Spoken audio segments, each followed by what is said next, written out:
తిరగాలనుకుంటున్నారు కానీ మీరు లాగుతున్నారు అంటే ఎంటైర్ మనకు ఆ రొటేషన్ అనేది ఏమవుతుంది స్లో అవుతుంది సో అలాగే అలా స్లో అవుతుంది సో అలా స్లో అయ్యి మనకు మూన్ రొటేషన్ స్పీడ్ కూడా చేంజ్ అయిపోయింది అది అలాగే సేమ్ టైం అర్త్ కూడా రొటేట్ అవుతుంటుంది అంటే దీన్ని లాగుతుంది ఇదిలా తిరుగుతుంది దీని ఎనర్జీ గ్రావిటేషన్ అంటే దీనిపైన కూడా ఉంటుంది ఇలా తిరిగినప్పుడు ఇప్పుడు అలా అనేది ఈ పార్ట్ అనేది దాన్ని లాగడానికి ప్రయత్నిస్తుంటుంది అంటే దాన్ని ఇంకా స్పీడ్ అవుతుంది ఆ స్పీడ్ అయినప్పుడు ఏమైతుంది ఆర్బిట్ లో కక్షలు ఇంకొంచెం దూరం వెళ్తుంది అంటే అర్త్ యొక్క ఎనర్జీ మూన్ పైన పడి మూన్ దూరం వెళ్ళిపోతుంది అంటే మీరు ఇంకా తిప్పుతూ దాన్ని దూరం పంపిస్తున్నారు అనమాట అర్థమవుతుంది అలా ఇప్పటికీ కూడా ఇది ఎందుకు చెప్తున్నాను అంటే చాలా మంచి క్వశ్చన్ అడిగారు అది 1969 లో 1969లో అపోలో ఆస్ట్రోనాట్స్ మూన్ పైన చంద్రుని పైన ల్యాండ్ అయినప్పుడు వాళ్ళు లేజర్ రిఫ్లెక్టోమీటర్ అనేది ఒకటి పెట్టారు లేజర్ ద్వారా చంద్రయాన్ 3 లో కూడా పెట్టారు దానివల్ల మనకు తెలిసింది ఏం తెలుసా అండి ఎవ్రీ ఇయర్ ఇప్పటికీ కూడా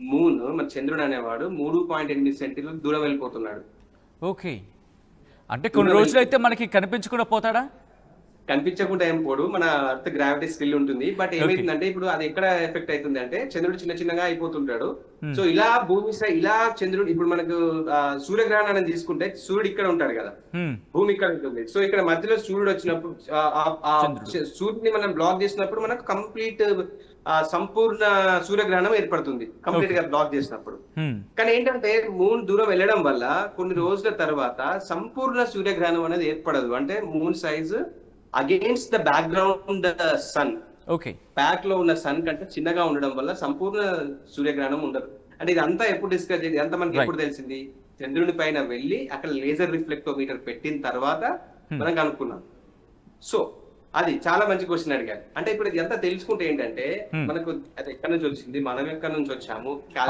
మీరు అంటూ ఉంటే మాట్లాడుతున్న కొద్ది ఇంకా లార్జర్ సబ్జెక్ట్ ఇది సో కంక్లూషన్ గా ఈరోజు గ్రహణం గురించి మాట్లాడుకుని దీని మీద ఒక రోజు కంప్లీట్ డిస్కషన్ పెట్టుకునే ప్రయత్నం చేద్దాం శ్రీకాంత్ గారు సో ఈ రోజు చంద్రగ్రహణం కాబట్టి సైన్స్ ఏం చెప్పాలనుకుంటోంది ఎందుకంటే ఖగోళంలో జరిగే అంతరిక్షంలో జరిగే అద్భుతమైన వీక్షణమైన దృశ్యం అంటే చెప్తున్న సందర్భంలో ఏం చెప్తారు ఒక ఖగోళ శాస్త్రవేత్తగా మీరు యూనివర్స్ మనకు అంతరిక్షం గాని విశ్వం గాని చాలా రకాలుగా అమేజింగ్ గా ఉంటుందండి కానీ మనం ఒక ఆది మానవులాగా మనం ఒకవేళ ఆలోచిస్తే కనుక అక్కడనే ఉండిపోతాము అంటే ఒకప్పుడు చంద్రుని దేవుని అంటే ఒకప్పుడు చంద్రుడిని దేవుని లాగా ట్రీట్ చేశారు రైట్ చనిపోతే అక్కడికి వెళ్తాము అని చెప్పేసి ట్రీట్ చేశారు కానీ అక్కడికి వెళ్ళిన తర్వాత గలీలియో ఫస్ట్ టైం టెలిస్కోప్ లో చూసినప్పుడు దానిపైన కొండలు కోనలు రాళ్ళు రప్పలు క్రేటర్స్ ఉన్నాయి అంటే భూమిలాగానే ఉంది అంటే మానవుడు యాక్సెప్ట్ చేయలేదండి ఎందుకంటే అది దేవుడు అది స్మూత్ గా ఉంటది మీరు తప్పు చెప్తున్నారని యాక్సెప్ట్ చేయలేదు కొంతమందిని అరెస్ట్ చేసి కొంతమంది ఉరిశిక్ష కూడా వేయడం జరిగింది ఇది స్టోరీ చేస్తారు రైట్ ఇప్పుడు మనకి సిల్లిగా అనిపిస్తుండొచ్చు అంటే మనకి ఏంటంటే మన మానవుడు ఒక భయంతో బతికినప్పుడు ఒక దాంతో బతికినప్పుడు ఆబ్వియస్ గా దాన్ని నమ్మి అదే గుహలో ఉండిపోతాడండి లేదు ఒకటి ఎక్స్ప్లోర్ చేయాలి అనే క్రమంలో కనుక తీసుకుంటే విశ్వం చాలా రకాలుగా మనకు అద్భుతమైన విషయాల్ని ప్రజెంట్ చేస్తుంది సో నేను అందరికి చెప్పేది ఒకటే అండి భయపడాల్సింది లేదు దాని వెనకాల సైన్స్ చదవండి ఎందుకు నడుస్తుందో ఇవన్నీ ఏదైనా జ్యోతిష శాస్త్రవేత్తలు కానీ జ్యోతిష శాస్త్రం అంటే ఇప్పుడే చెప్పాను the science of celestial lights శాస్త్రీయంగా అంతరిక్షంలో ఉన్న వాటిని చదవడమే జ్యోతిష్య శాస్త్రం రైట్ సో మీకు అది ఏదైనా కానీ పర్ఫెక్ట్ ఎవిడెన్స్ లేకపోతే ఏది నమ్మొద్దు ఓకేనా అండి సో ఎంజాయ్ చేయండి వాళ్ళ లూనర్ ఎక్లిప్స్ ని బ్లడ్ మూన్ అంటే రెడ్ కలర్ గా బ్లూ లైట్ విచ్ఛిన్నమై బ్లూ మూన్ కి పెయింట్ వేసిన లాగా వండర్ఫుల్ ఉంటుంది there is nothing to worry wonderful గా ఎంజాయ్ చేయండి ఎందుకంటే విశ్వం అంతా అద్భుతంగా ఉంటుందండి థ్యాంక్ యూ అదే ఒక చెప్పాల్సింది రైట్ ఐ రిక్వెస్ట్ ఒకసారి మీరు లైన్లో ప్రయత్నించండి మళ్ళీ మీ దగ్గరికి వచ్చే ప్రయత్నం చేస్తాను ఒకసారి I request to please be online breaking news చూస్తున్నారు ఇవాళ రాత్రికి చంద్రగ్రహణం ఏర్పడబోతోంది భాద్రపద పౌర్ణమి రాహుగ్రస్త సంపూర్ణ చంద్రగ్రహణం అంటూ జ్యోతిష శాస్త్రం చెప్తోంది బ్లడ్ మూన్ గా ఎరుపు రంగులో కనిపించబోతున్నాడు చంద్రుడు శతభిష నక్షత్ర కుంభరాశిలో గ్రహణం ఏర్పడుతుందంటూ జ్యోతిష శాస్త్రం చెప్తున్న పరిస్థితి ఈ రోజు రాత్రి 9:56 ప్రారంభమై 1:26 వరకు గ్రహణం ఉండబోతుందంటూ కూడా చర్చ జరుగుతున్న క్రమం ఏకంగా 3:30 పాటు గ్రహణం కొనసాగబోతున్నట్టుగా మాట్లాడుకుంటున్న పరిస్థితి రాత్రి 11:42 గ్రహణ మధ్యస్థ కాలం అంటూ జ్యోతిష శాస్త్రం చెప్తున్న పరిస్థితి ఇక దేశమంతటా కనిపించబోతోంది గ్రహణం అయితే సైన్స్ మాత్రం ఈ గ్రహణాన్ని చూడండి ఇది ఖగోళ అద్భుతం అంటూ చెబుతోంది ఈ నేపథ్యంలో మీకేమనిపిస్తోందని చెప్పి కమెంట్ చేసే ప్రయత్నించండి ఒకసారి ఆ విజువల్స్ ని చూద్దాం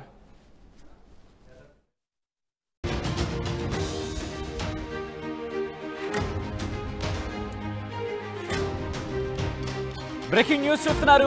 ఇవాళ రాత్రికి చంద్రగ్రహణం. భాద్రపద పౌర్ణమి రాహుగ్రస్త సంపూర్ణ చంద్రగ్రహణం అంటూ జ్యోతిష్య శాస్త్రం చెప్తూ ఉంటే బ్లడ్ మూన్ అంటోంది ఖగోళ శాస్త్రం. బ్లడ్ మూన్ గా ఎరుపు రంగులో కనిపించబోతున్నాడు చంద్రుడు ఈరోజు. శతభిష నక్షత్రం కుంభరాశిలో గ్రహణం ఏర్పడుతుందంటూ ఇటు జ్యోతిష్య శాస్త్రం చెప్తూ ఉంది. ఆ నేపథ్యం రాత్రి 9:56 ప్రారంభమై 1:26 వరకు గ్రహణం ఉంటుంది అంటూ కూడా ప్రస్తుతం చర్చ జరుగుతోంది. 3:30 పాటు ఈ గ్రహణం కొనసాగబోతోంది. రాత్రి 11:42 గ్రహణ మధ్యస్థ కాలం. దేశమంతటా కనిపించబోతోంది ఈ గ్రహణం. ఈ నేపథ్యంలో ఈ గ్రహణం ఇంపాక్ట్ ఉంటుందా? మరి ముఖ్యంగా ఈ గ్రహణం ఎలా ఏర్పడుతోంది? రక్త చంద్రుడు అని చెప్పి ఎందుకు అంటున్నారు? బ్లడ్ మూన్ అని ఎందుకు పిలవడం జరుగుతోంది? నిజంగా చంద్రుడు అంత ఆ కలర్లో కనిపిస్తాడా? ఎందుకు రక్తమయంగా, అంటే ఆ కలర్గా మాట్లాడుకోవచ్చు, లేకపోతే ఎందుకు రక్త చంద్రుడు అంటున్నారు? రెడ్ మూన్ అనొచ్చు కదా, కానీ బ్లడ్ మూన్ అని ఎందుకు అంటున్నారు? దీనికి సంబంధించి డీటెయిల్గా మాట్లాడుకునే ప్రయత్నం చేద్దాం. సైంటిఫిక్గా దీని వెనకాల ఉన్న కారణాలు ఏంటి, అసలు ఎలా ఈ చంద్రగ్రహణం ఏర్పడుతోంది, దీని తర్వాత జ్యోతిష శాస్త్రం ఏం చెబుతోంది, ఎటువంటి అంశాలు ప్రభావితం చేయబోతున్నాయి, మరి ముఖ్యంగా ఇటు ఖగోళ శాస్త్రం ఇదొక అద్భుతం అంటోంది. ఇది గగనంలో వీక్షించాల్సిన, మరి ముఖ్యంగా అంతరిక్షంలో జరుగుతున్న ఒక అద్భుతమైన ఘట్టం అంటోంది. అసలు ఏంటి అద్భుత ఘట్టం, ఏం జరగబోతుంది ఈరోజు రాత్రికి? చాలా రోజుల తర్వాత ఏర్పడుతున్న బ్లడ్ మూన్గా చెప్తున్న సందర్భం నిజంగా చాలా రోజుల తర్వాతేనా, లేకపోతే ప్రతి ఏడాది సంభవిస్తుందా? డీటెయిల్గా మాట్లాడుకుందాం.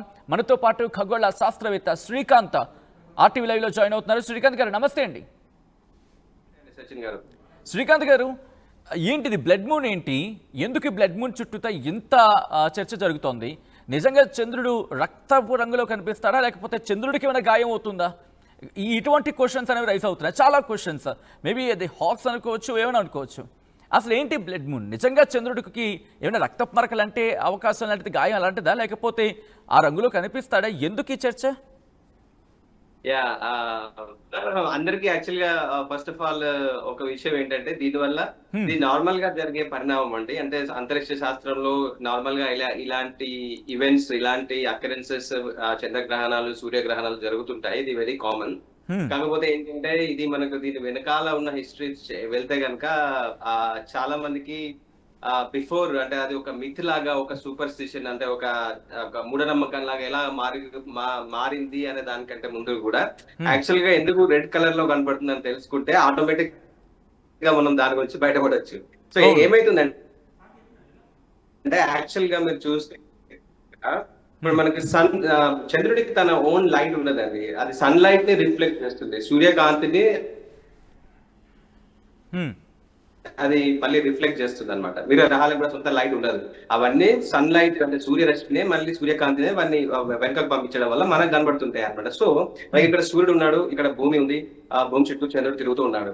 సో ఇప్పుడు ఇలా తిరుగుతున్నప్పుడు, ఇక్కడ ఉన్నప్పుడు, ఇలా ఈ చంద్రుడు ఈ ప్లేస్ లో ఉన్నప్పుడు ఈ భాగం, అంటే ఈ హాఫ్ అనేది సూర్యకాంతితో ఉండడం వల్ల మనకు హాఫ్ మూన్ లాగా కనబడతాడు. ద సేమ్ టైం ఇక్కడ ఉన్నప్పుడు కూడా ఈ హాఫ్ ఈ సైడ్, అప్పుడు ఈ హాఫ్ కనబడుతుంది అనమాట. మీరు గమనించుకుంటారు. అదే ఇప్పుడు సూర్యుడికి ఎదురుగా ఉన్నప్పుడు ఆబ్వియస్ గా చంద్రుడి బ్యాక్ సైడ్ లైట్ పడుతుంది, కానీ మన సైడ్ లైట్ పడదు కాబట్టి మనకు కనబడదు. దాన్ని అమావాస్య అనుకుంటాం అనమాట. న్యూ మూన్, దాన్ని మనం ఖగోళ శాస్త్రంలో న్యూ మూన్, లేదంటే నో మూన్, లేదంటే ఈ తెలుగులో అయితే అమావాస్య అని అనుకుంటాము. సో మీరు ఒక చాలా మందికి వచ్చే డౌట్ ఏంటంటే, ఇప్పుడు ఇలా భూమి చుట్టూ ఇలా తిరుగుతున్నప్పుడు మరి భూమి వెనకాలకు వెళ్తుంది కదా ఒక్కొక్కసారి చంద్రుడు. అవును, వెనకాలకు వెళ్ళినప్పుడు ఆబ్వియస్ గా మనకు ఈ గ్రహణం అనేది ఏర్పడుతుంది. అయితే ప్రతి పౌర్ణమి టు పౌర్ణమి ఇక్కడికి వచ్చినప్పుడు పౌర్ణమి కదండి, ఫుల్ లైట్ పడుతుంది కదా, దాన్ని పౌర్ణమి అంటాము. అంటే పౌర్ణమికి ప్రతిసారి గ్రహణం రావాలి కదా, మరి ఎందుకు రావట్లేదు అంటే, ఈ చంద్రుడు తిరిగే కక్ష ఏదైతే ఉందో అది ఇలా ఈ లైన్ లో ఎగ్జాక్ట్లీ ఉండదండి, కొంచెం క్రాస్ లో ఉంటుంది. రైట్, 5 degrees లో ఉండడం వల్ల ఐదర్ అది భూమి పై భాగంలో లేదంటే కింది భాగంలో ఇలా వస్తుంది, లేదంటే ఇలా వెళ్ళిపోతుంది. అంటే భూమికి పర్ఫెక్ట్ బ్యాక్ సైడ్ రాదనమాట. కాకపోతే ఏంటంటే, భూమి కూడా సూర్యుని చుట్టూ తిరుగుతుంటుంది, చంద్రుడు భూమి చుట్టూ తిరుగుతుంటాడు, సూర్యుడు కూడా అంతరిక్షంలో ఇలా వెళ్తూ ఉంటుంది. సో ఇదంతా చూసుకుంటే గనక సంవత్సరానికి 3-4 సార్లు మాత్రమే వారి లైన్ లో వస్తాయి అనమాట. అలైన్మెంట్ అంటారు. సో అలా అలైన్మెంట్ వచ్చినప్పుడు మనకి ఈ గ్రహణాలు అనేటివి ఏర్పడతాయి అనమాట. ఇప్పుడు మనం చంద్రగ్రహణం చూసుకుంటే గనక ఇలా వచ్చి ఇప్పుడు భూమి వెనకాలకు వస్తుంది అనమాట.